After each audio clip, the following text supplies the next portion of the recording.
ఈరోజు కర్మెలు పర్వతమును గురించి నేర్చుకుందాం. కైసరియా పట్టణాన్ని దర్శించిన తరువాత బస్సులో మా ప్రయాణాన్ని ముందుకు సాగించి ఇదిగో కర్మెలు పర్వతానికి వచ్చి ఉన్నాము. ఈ కర్మెలు పర్వతం మీదే ఏలియా ప్రవక్త ఎంతో అద్భుతమైన కార్యాన్ని జరిగించి ఉన్నాడు. ఎలీషా కూడా ఈ పర్వతం మీదనే నివసించినట్లు షునేమీయురాలు పరిగెత్తుకుని వచ్చి మరణించిన తన కుమారుని సజీవునిగా చేయమని ఎలీషా పాదముల మీద పడి బ్రతిమలాడుకున్నది ఈ స్థలంలోనని పరిశుద్ధ గ్రంథంలో చూస్తూ ఉన్నాం. ఈ కర్మెలు పర్వతము ఎంతో సుందరమైన పర్వతముగా ఉన్నది. ఈ కర్మెలు పర్వతాన్ని చూస్తుంటే దేవుని కొరకు బహు రోషము కలిగిన ఏలియా గుర్తొస్తున్నాడు. ఏలియా ఈ పర్వతం మీదనే ఆకాశం మీద నుండి అగ్ని దింపి బలిపీఠం మీద తడిసినటువంటి బలి పశువు దహనమవునట్లుగా ప్రార్థించి ఉన్నాడు. ప్రార్థనాపరుడు అని పిలువబడిన ఏలియా, దైవజనుడు అని పిలువబడిన ఏలియా తన అద్భుత కార్యాలను చేసిన స్థలమే ఈ కర్మెలు పర్వతం. ఈ కర్మెలు పర్వతం మీదనే ఏలియాకు శిష్యుడిగా ఉన్న ఎలీషా కూడా నివసించినట్లు పరిశుద్ధ గ్రంథంలో చూస్తూ ఉన్నాం. ఏలియా ఎలీషాలకు నివాస స్థలముగా ఉన్న ఈ కర్మెలు పర్వతము నేటికి నిలిచి ఉన్నది. ఈ కర్మెలు పర్వతము దేవునికి సమీపముగా ఉన్న పర్వతముగా ఇక్కడ నుండి ఆ దైవజనులు చేసిన ప్రార్థనను దేవుడు ఆలకించి ఆకాశము నుండి అద్భుతాలు జరిగించినట్లుగా మనం చూస్తూ ఉన్నాం. ఈ కర్మెలు పర్వతము ఇంచుమించు 12 మైళ్ళ చుట్టుకొలత కలిగినదిగాను 1700 అడుగుల ఎత్తు కలిగినదిగాను ఉన్నది. ఈ కర్మెలు పర్వతం మీదనే దేవుడు అద్భుత కార్యాలను జరిగించి ఉన్నాడు. ఇదిగో ఇక్కడ నుండి కిందకి తొంగి చూస్తే చుట్టూ ఉన్నటువంటి లోయలో అనేకమైన చారిత్రాత్మక సత్యాలను, ఆ మైదానమే పాత నిబంధనలో జరిగిన అనేకమైన యుద్ధాలు జరిగిన స్థలముగా ఆ మైదానం ఉన్నది. తన అందాన్ని శౌర్యాన్ని ఆసరాగా చేసుకొని కన్న తండ్రి అయిన దావీదు మీదనే తిరగబడి పారిపోవడానికి ప్రయత్నించిన అబ్షలోము తల వెంట్రుకలు మస్తిక వృక్షమునకు చుట్టుకొని వేలాడుతున్నప్పుడు చంపబడింది. అదిగో ఆ దూరంలో కనపడుతున్న చెట్ల గుబురులోనేనని చరిత్ర చెప్తూ ఉంది. అబ్షలోము ఇదే స్థలంలో చంపబడ్డట్టుగా, యుద్ధములో ఓడిపోయినట్లుగా చూస్తూ ఉన్నాం.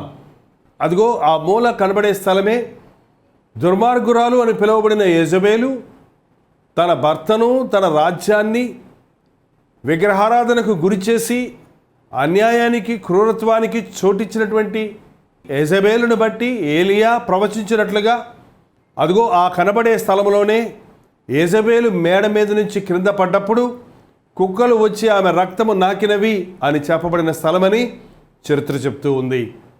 ఈ అంచె దినాలలో అనేకమైన గొప్ప యుద్ధాలు జరగబోయే స్థలము కూడా ఇదేనని కూడా ప్రవచించబడి ఉంది. అయితే ఈ ఎత్తైన కొండ, ఆ లోయలో ఎన్ని అవాంతరాలు జరుగుతున్నప్పటికీ, ఎన్ని దుష్ట కార్యాలు జరుగుతున్నప్పటికీ అట్టి వారిని సరిచేయడానికి, హెచ్చరించడానికి, మానిటర్ చేయడానికి, దేవుని సన్నిధిలో నుండి దైవశక్తిని రిలీజ్ చేయడానికి, పంపించడానికి వాడుకున్న కొండగా ఈ కర్మెలు కొండ ఉన్నది. దైవజనుడు అని పిలువబడిన ఏలియా నివసించిన స్థలముగా ఉన్నది.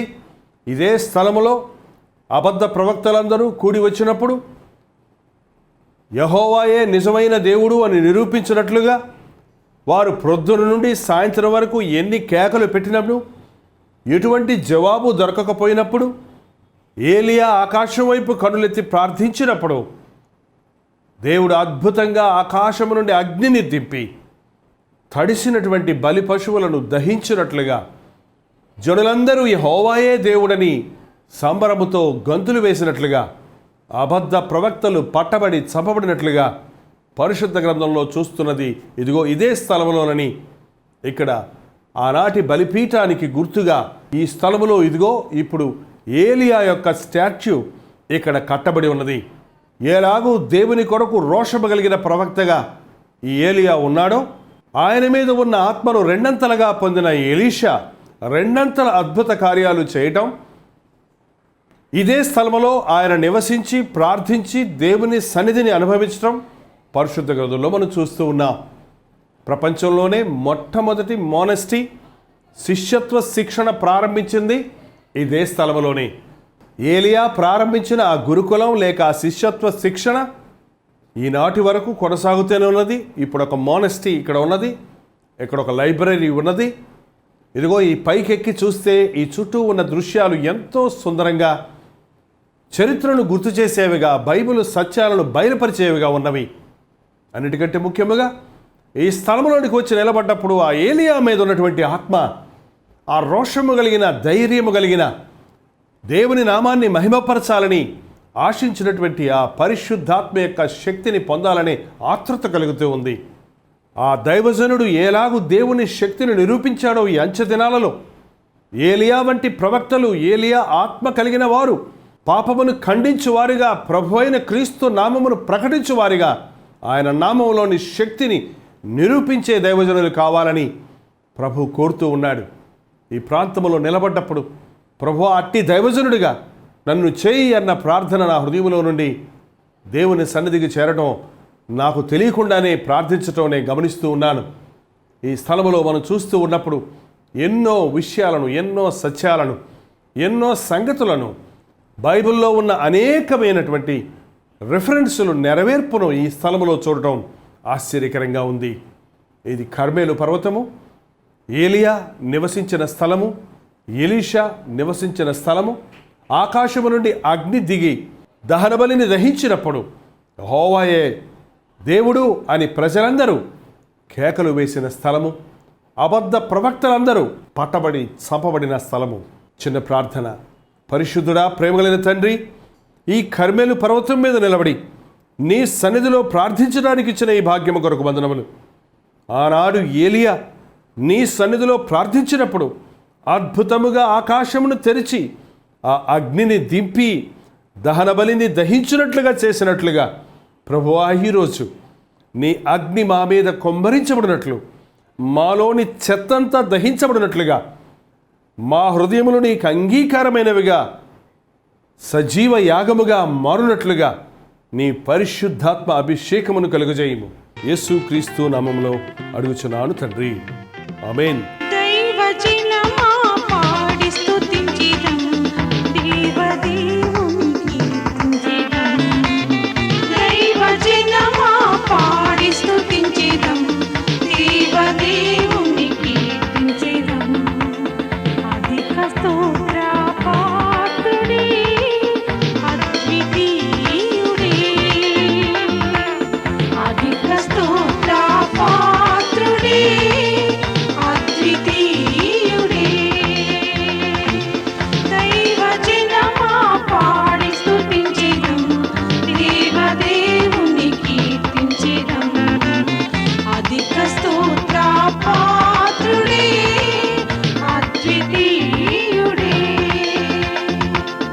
తిమోతికి రాసిన మొదటి పత్రిక 6వ అధ్యాయము 11వ వచనాన్ని చదువుకుందాం. దైవజనుడా, నీవైతే వీటిని విసర్జించి నీతిని, భక్తిని, విశ్వాసమును, ప్రేమను, ఓర్పును, సాత్వికమును సంపాదించుకున్నటకు ప్రయాసపడుము. ఇక్కడ పరిశుద్ధుడైన పౌలు, వృద్ధాప్యములో ఉన్న పౌలు ఆధ్యాత్మిక పరిపక్వతను పొంది అనేక ఆత్మలను సంపాదించి ప్రభువు నామమును మహిమపరిచి ప్రభువువలే జీవించి తన పోరాటములో చివరి దశలో ఉన్న పౌలు యవ్వన కాలములో రక్షించబడి ప్రభువుకు సమర్పించుకొని ఆయన సేవలో కొనసాగుతున్నటువంటి తిమోతికి రాస్తున్న ఈ మాటలు చూడండి. పౌలు నా కుమారుడా అని సంబోధించటం లేదు, ఓ విశ్వాసి అని సంబోధించటం లేదు, ఓ యవ్వనస్తుడా అని ఆయన అంటం లేదు, కానీ దైవజనుడా అని అంటూ ఉన్నాడు. మీరు ఎప్పుడైనా గమనించారా? యేసుక్రీస్తు రక్తములో కడగబడినటువంటి మనం దైవజనులుగా, దేవుని బిడ్డలుగా జీవించాలి అన్న విషయాన్ని మీరు గమనించారా? మన పౌరసత్వం పరలోకములో ఉంది అని విశ్వసిస్తున్నారా? ఇంకా ఈ లోక జనుల వలె, ఈ లోకస్తుల వలె లోక కార్యాలకు చోటిచ్చేవారిగా ఉంటున్నారా? ఒక వ్యక్తి రక్షించబడిన తర్వాత ఆధ్యాత్మిక పరిపక్వతలోనికి వెళ్ళినప్పుడు అతడు దైవజనుడుగా లేక దైవజనురాలుగా మార్చబడతారు. బైబిల్లో అనేక మంది దైవజనులను మనం చూస్తూ ఉన్నాం. మోషే గొప్ప దైవజనుడిగా ఉన్నాడు. మోషే ముఖాముఖిగా దేవునితో మాట్లాడుకునేవాడిగా ఉన్నాడు. ముఖాముఖిగా దేవునితో మాట్లాడుకునే అనుభవం కలిగిన వాడు దైవజనుడు అనబడతాడు. దేవుని ముందు ధైర్యంగా నిలబడి సంభాషించగలిగిన శక్తిని నీవు కలిగి ఉన్నావా? దేవునితో సహవాసము చేసే అనుభవాన్ని నీవు కలిగి ఉన్నావా? దేవునితో మనం మాట్లాడుకుంటూ ఉన్నప్పుడు, దేవునితో సహవాసం చేస్తూ ఉన్నప్పుడు, దేవుని మాటలు మనం వింటూ ఉన్నప్పుడు మనం ఆధ్యాత్మిక పరిపక్వతలోనికి వెళతాం.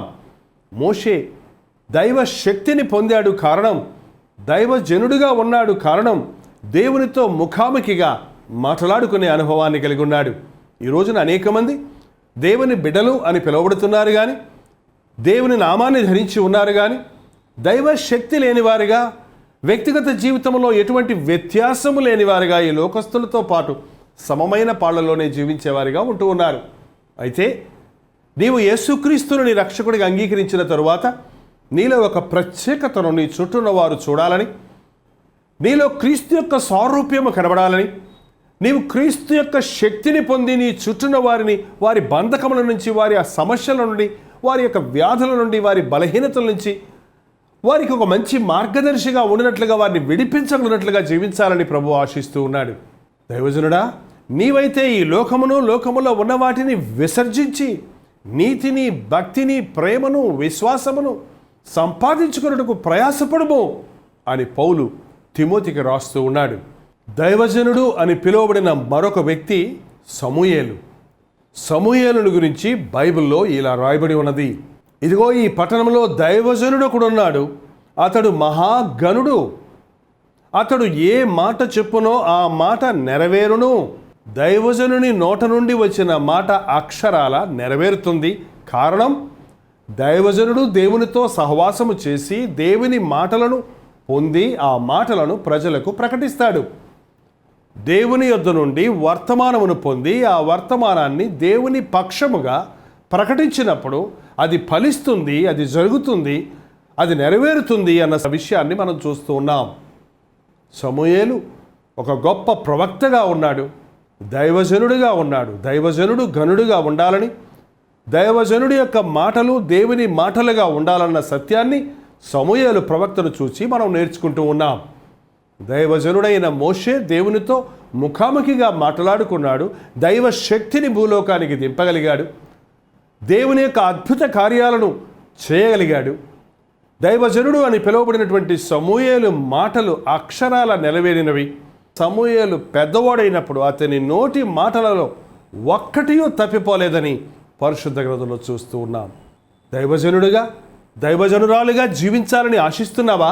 దేవునితో ముఖాముఖిగా మాట్లాడుకునే అనుభవాన్ని కలిగి ఉండు. దేవుని యొక్క శక్తిని పొందినట్లుగా ఆయన సన్నిధిలో కనిపెట్టి ప్రార్థించటం నేర్చుకో. ఆయన మాటలను ఆలకించి ఆయన మెల్లని స్వరాన్ని విని ఆయన మాటలను నీ నోట ఉచ్చరించినప్పుడు, ఆయన చెప్పిన దాన్ని నీవు చెప్పినప్పుడు, ఆయన చెప్పినట్లు నీవు చెప్పినప్పుడు, ఆయన ఇచ్చిన సందేశాన్ని ఇతరులకు అందించినప్పుడు నీ మాటలు నెరవేరుతవి. అవి మేలుకైనా కీడుకైనా దైవజనుని యొక్క మాట నెరవేరుతుందని గ్రహించి, దైవజనులు మనల్ని దీవించినట్లుగా, దైవజనులు మనల్ని బట్టి ఆశీర్వాదకరమైన పలుకులు పలుకున్నట్లుగా మన ప్రవర్తన విషయంలో జాగ్రత్తగా ఉందాం. మరొక దైవజనుడు ఏలియా. ఏలియా నోట ఏ మాట పలికితే ఆ మాట నెరవేరటం చూస్తూ ఉన్నాం. 3 సంవత్సరములు వర్షము కురియకుండును గాక అన్నప్పుడు ఆ రీతిగానే జరిగింది. విగ్రహారాధనతో నింపబడినటువంటి ఆనాటి ఇశ్రాయేలు రాజ్యాన్ని దుష్ట కార్యాలకు చోటిచ్చిన యెజబేలు వంటి వ్యక్తిని, దేవుని మాటలకు లోబడక తమ ఇష్టానుసారంగా ప్రజలను పరిపాలిస్తున్న అహాబు వంటి రాజును, అతని భార్య అయిన యెజబేలును ఖండించగలిగిన వ్యక్తిగా ఏలియా ఉండటం మనం చూస్తూ ఉన్నాం. ఏలియా బహు రోషము కలిగిన ప్రవక్తగా ఉండడం మనం చూస్తూ ఉన్నాం. అవును, దైవజనుడు రోషము కలిగి ఉంటాడు. ఎందుకంటే మన దేవుడు రోషము కలిగిన వాడు అని పరిశుద్ధ గ్రంథంలో చూస్తూ ఉన్నాం. రోషం అంటే కోపం కాదు సుమా, పగ, కక్ష, ద్వేషం వంటిది కాదు సుమా. రోషంగా బ్రతకడం అంటే ఒకరి చేత అనవసరంగా నిందపడకుండా జీవించగలగటం, ఒకరు దేవుని దూషిస్తుంటే ఊరకనే కూర్చోకుండా దేవుని కొరకు రోషము కలిగిన వారిమై దేవుని నామాన్ని మహిమపరచడానికి, నిరూపించడానికి, ఆయన శక్తిని బయలుపరచడానికి ప్రయత్నించే వ్యక్తులుగా ఉండటం. ఆనాడు ఏలియా దేశమంతా విగ్రహారాధనతో నిండి దేవుని దుఃఖపరచు స్థితిలో ఉన్నప్పుడు దేవుని మాటకు లోబడి ఆనాటి రాజైన అహాబు దగ్గరకు వెళ్ళి ఖండించగలిగిన ప్రవక్తగా ఉన్నాడు. పాపమును ఖండించేవాడు దైవజనుడు, పాపముతో ఏకీభవించేవాడు లోకస్తుడు అనబడతాడు. ఈ సమయంలో ఈ వర్తమానమును ఆలకిస్తున్న ప్రియ సహోదరుడ సహోదరి, యేసుక్రీస్తు నామాన్ని అంగీకరించానని చెప్పుకుంటూ, ఆయన బిడ్డనని, ఆయన సొత్తని అనుకుంటూ, రక్షించబడ్డాను అని సంతోషపడుతున్న సోదరుడా సోదరి, నీ జీవితంలో దైవ శక్తిని పొందావా? నీ చుట్టూన్న వారి మధ్య ఒక దైవజనుడిగా, దైవజనురాలిగా, దేవుని సంబంధమైన వ్యక్తిగా నీవు జీవించగలుగుతున్నావా? దేవునితో ముఖాముఖిగా మాట్లాడుకునే అనుభవాన్ని కలిగి ఉన్నావా? దైవశక్తిని ఈ లోకానికి చూపించాలనే ఆసక్తి కలిగి ఉన్నావా? నీ నోటి మాటలు అవునంటే అవును, కాదంటే కాదు అన్న రీతిగా యథార్థమైనవిగా, నీవు పలికే ప్రతి పలుకు నెరవేరేదిగా, నీ నోట వచ్చే ప్రతి మాట దేవుని మాటగా ఉండే ఉన్నతమైన స్థితికి నీవు హెచ్చించబడ్డావా? దేవుని కొరకు రోషము కలిగిన వ్యక్తిగా నీ ఉండి రోషము కలిగిన దేవుని నామాన్ని మహిమపరచున్నట్లుగా ఆయన శక్తిని నిరూపించగలుగుతున్నావా? చూడండి ఏలియాను. ఇదిగో ఇందాక మనం చూసినటువంటి కర్మేలు పర్వతం మీదనే ఈ ఏలియా ఎంత గొప్ప అద్భుతాన్ని జరిగించాడో మనం చూస్తూ ఉన్నాం. అహాబు రాజు దగ్గరకు వెళ్ళి అతన్ని గద్దించి హెచ్చరించడమే కాక దేవుని యొక్క శక్తి ఎంత గొప్పదో నిరూపించుటకు సాహసం చేస్తున్నాడు. ఈ కర్మేలు పర్వతం మీదకు అబద్ధ ప్రవక్తలందరినీ రప్పించుము, వారందరూ మొరపెట్టనిమ్ము అని చెప్పినప్పుడు ఇంచుమించు 400 మంది ప్రవక్తలు అక్కడికి చేరడం, అక్కడ వారు ఒక బలిపీఠమును కట్టి బలి పశువును పెట్టి ఉదయం నుండి సాయంత్రం వరకు వారి దేవతల నామములో ప్రార్థించటం, గంతులు వేయటం, మొరపెట్టడం, చివరికి ఎటువంటి ప్రయోజనం లేకపోగా అప్పుడు ఏలియా ముందుకు వచ్చి యెహోవా దేవునికి బలిపీఠము కట్టి చుట్టూ కందకమును తవ్వి బిందెలు బిందెలు నీళ్లతో ఆ బలి పశువును, ఆ బలిపీఠమును తడిపి, ఇదిగో దేవుని శక్తి అంటే ఎలాంటిదో చూడండి, ఇది మనమంటించే అగ్ని కాదు కానీ ఇది ఆకాశం నుండి దిగి వచ్చే అగ్ని, దేవుని శక్తి భూమి మీదకి దిగి రావటం చూడండి అన్న రీతిగా ఏలియా ప్రార్థించడం చూస్తూ ఉన్నాం. మీరు ఎప్పుడైనా ఈ ప్రార్థన చదివారా? అస్తమయ నైవేద్యమును అర్పించు సమయమున ప్రవక్తయగు ఏలియా దగ్గరకు వచ్చి ఈలాగు ప్రార్థన చేశాను. యెహోవా, అబ్రహాము, ఇస్సాకు, ఇశ్రాయేలుల దేవా, ఇశ్రాయేలుల మధ్య నీవు దేవుడవై ఉన్నావనియు నేను నీ సేవకుడనై ఉన్నాననియు ఈ కార్యములన్నీ నీ సెలవు చేత చేస్తున్నానియు ఈ దినమున కనుపరచుము. యెహోవా, నా ప్రార్థన ఆలకించుము.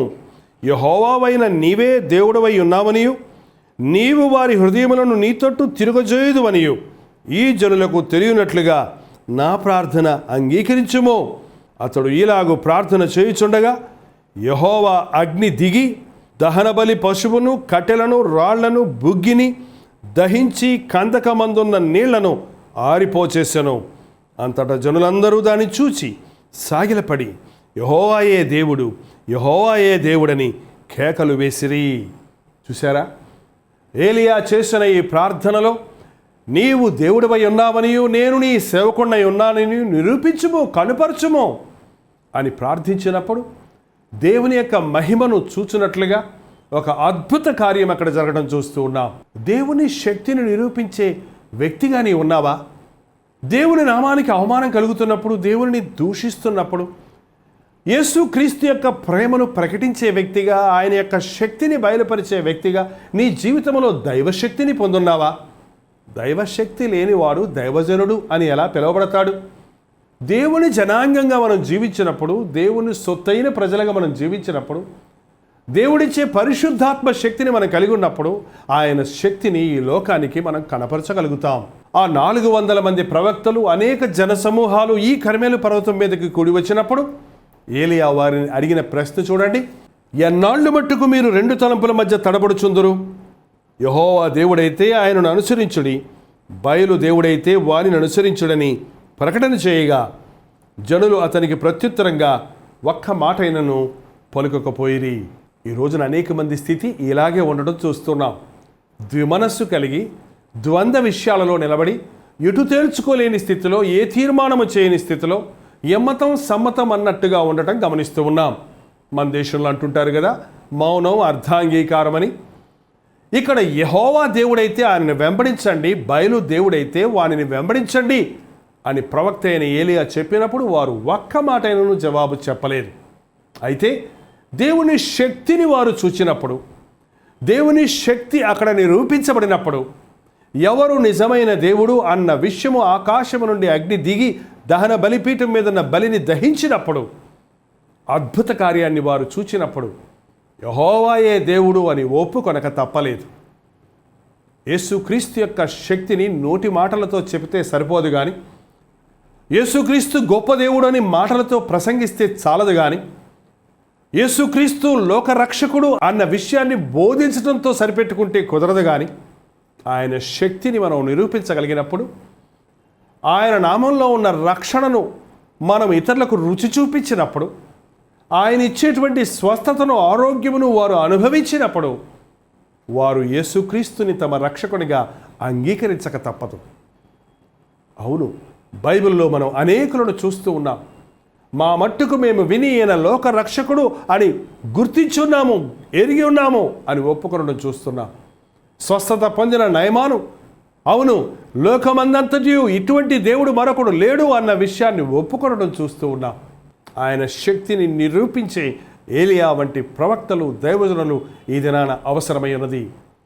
దైవజనుడు దేవుని మాటను అక్షరాల నెరవేర్చేవాడు. దైవజనుడి మాట ప్రకారముగా జరుగుతుంది. దైవజనుడు దేవునికి మొరపెట్టినప్పుడు ఆకాశం నుండి ఆశీర్వాదాలు కుమ్మరించబడతాయి, ఆకాశం నుండి అగ్ని కుమ్మరించబడుతుంది. దేవుని నామానికి మహిమ వచ్చే కార్యాలు జరగబడతాయి. ఈ దినాన నిన్ను నన్ను ఏలియాకు ఇచ్చిన ఆత్మతో అభిషేకించాలని, ఆయన నామాన్ని ఈ లోకంలో ప్రకటించేవారిగా మాత్రమే కాకుండా ఆయన శక్తిని నిరూపించే వ్యక్తులుగా జీవించాలని ప్రభు ఆశిస్తూ ఉన్నాడు. నీవు ఒక సామాన్యుడివి అయి ఉండొచ్చు. ఎవరిని బలపరచాలా అని, ఎవరిని వాడుకోవాలా అని యెహోవా యొక్క కనుదృష్టి భూలోకం అంతటా సంచరిస్తుంది అన్న విషయాన్ని పరిశుద్ధ గ్రంథంలో మనం చూస్తున్నట్టుగా ఈ రోజున ఈ వర్తమానం వింటున్న నిన్ను ప్రభు పరిశీలిస్తూ ఉన్నాడు. నిన్ను ఒక దైవజనుడిగా చేయాలని, నిన్ను ఒక దైవజనురాలిగా చేయాలని. ఒకవేళ లోకంలో ఎందుకు నేను పనికిరానని నిరుత్సాహంతో నీవు కృంగి ఉన్నావేమో. ఏలియా గొప్ప వ్యక్తి ఏమీ కాదు, మనలాంటి సామాన్యుడే. అంత అద్భుతాన్ని జరిగించిన తర్వాత కూడా ఆ యెజెబెలు రాణి నీ ప్రాణాన్ని తీస్తానన్నప్పుడు భయపడిపోయి బదరీ వృక్షం కింద కూర్చొని ఇంత మట్టుకు చాలును నా ప్రాణము తీసుకోమని నిరుత్సాహంతో ప్రార్థించిన వ్యక్తే. అయినప్పటికీ ఏలియా మన వంటి స్వభావం కలిగిన వాడే అయినప్పటికీ అతడు ప్రార్థించినప్పుడు అద్భుతాలు జరిగినట్లుగా ప్రభు నిన్ను నన్ను కోరుకుంటున్నాడు. సామాన్యమైన మనల్ని దైవజనులుగా చేయాలని, దైవశక్తిని నిరూపించే వ్యక్తులుగా చేయాలని ప్రభు ఆశిస్తూ ఉన్నాడు. ఎంతకాలం శక్తి లేని భక్తితో కొనసాగుతూ ఉంటావు? ఎంతకాలం ద్విమనస్సుకు చోటిచ్చి సగం లోకం సగం దేవుడు అంటూ నీ ఇష్టానుసారంగా జీవిస్తూ ఉంటావు? ఎంతకాలం రక్షణ అనుభవాన్ని వాయిదాలు వేస్తూ ఉంటావు? ఈ రోజున ఒక తీర్మానం చేయి. ఇదిగో ఆశీర్వాదము, శాపము, ఇదిగో వెలుగు, ఇదిగో చీకటి, ఇదిగో విశాల మార్గము, ఇరుకు మార్గము, ఏది కావాలో కోరుకోమని మరల మనకు బైబిల్ తెలియచేస్తూ ఉన్నట్లుగా యేసుక్రీస్తు కావాలంటే కోరుకో. లేక ఈ ఇష్టానుసారంగా జీవిస్తానంటే నీ ఇష్టం వచ్చినట్టు జీవించు. ఉంటే వెచ్చగానైనా ఉండు, లేక చల్లగానైనా ఉండు. నులివెచ్చగా ఉంటే నేను ఉమ్మివేస్తానని ప్రభు చెప్పాడు కదా. ఉమ్మివేయబడే జీవితాన్ని జీవిస్తూ ఉండక ప్రభు కొరకు సాక్షిగా, రోషము కలిగిన వాడిగా, దేవునితో సహవాసము చేసి దైవశక్తిని పొందు వ్యక్తిగా, దేవుని నామాన్ని మహిమపరిచి నిరూపించే వ్యక్తిగా నీవు నేను ఉండాలని ప్రభు ఆశిస్తూ ఉన్నాడు. అట్టి కృపలను దేవుడు మనకు ఇచ్చునుగాక. ప్రార్థన. పరిశుద్ధుడా, ప్రేమగలిగిన తండ్రి, ఈ వర్తమానమును ఆలకిస్తున్న ప్రతి ఒక్కరిని చూడు నాయన. ఆనాడు ఏలియా మీద ఉన్నటువంటి ఆత్మను ఈ అంచె దినాలలో మా మీద కుమ్మరించుము నాయన. నీ పరిశుద్ధాత్మ శక్తిని కుమ్మరించుము నాయన. నీ దర్శనాలను దయచేయము తండ్రి. నీ మాటలను ఎరిగి వాటిని ఇతరులకు బోధించే దైవజనులుగా మేము ఉండడానికి సహాయం చేయము. ఎలాగూ ప్రవక్త అయిన సమూయేలు మాట చెప్పినది చెప్పినట్లుగా జరిగినదో రాగు మా మాట నీ మాటగా ఉండి నెరవేరడానికి సహాయం చేయి తండ్రి. అయ్యా, ఆశీర్వాదమును దీవెనను ఇతరులకు ప్రకటించేవారిగా మేము ఉండడానికి సహాయం చేయము. నీ మీద తిరగబడిన వారిని, నీ నామాన్ని అవమానపరిచే వారిని చూచి ఊరుకొనక, వారితో పోరు పెట్టుకొనక, వారి కొరకు నీ సన్నిధిలో విజ్ఞాపన చేయడానికి, నీ శక్తిని వారి ముందు నిరూపించడానికి మాకు సహాయం చేయము. వారి నోటనే యెహోవాయే దేవుడు అని ఎలాగూ ఏలియా ఒప్పించగలిగాడు, అలాగూ యేసు ప్రభువు నిజమైన దేవుడు అని ఈ లోకములో ఉన్న జనులందరూ ఒప్పుకొనున్నట్లుగా నీ అద్భుత కార్యాలను, నీ ఆశ్చర్య కార్యాలను, నీ పరలోకపు శక్తితో నింపబడిన కార్యాలను ఈ భూలోకములో ఈ అంచెదినాలలో జరిగించుమని, అలాగూ నీవు జరిగించుటకు నీ చేత వాడబడే దైవజనులుగా మమ్మల్ని సిద్ధపరచుకునమని యేసుక్రీస్తు నామములో అడుగుచున్నాను తండ్రి. ఆమేన్.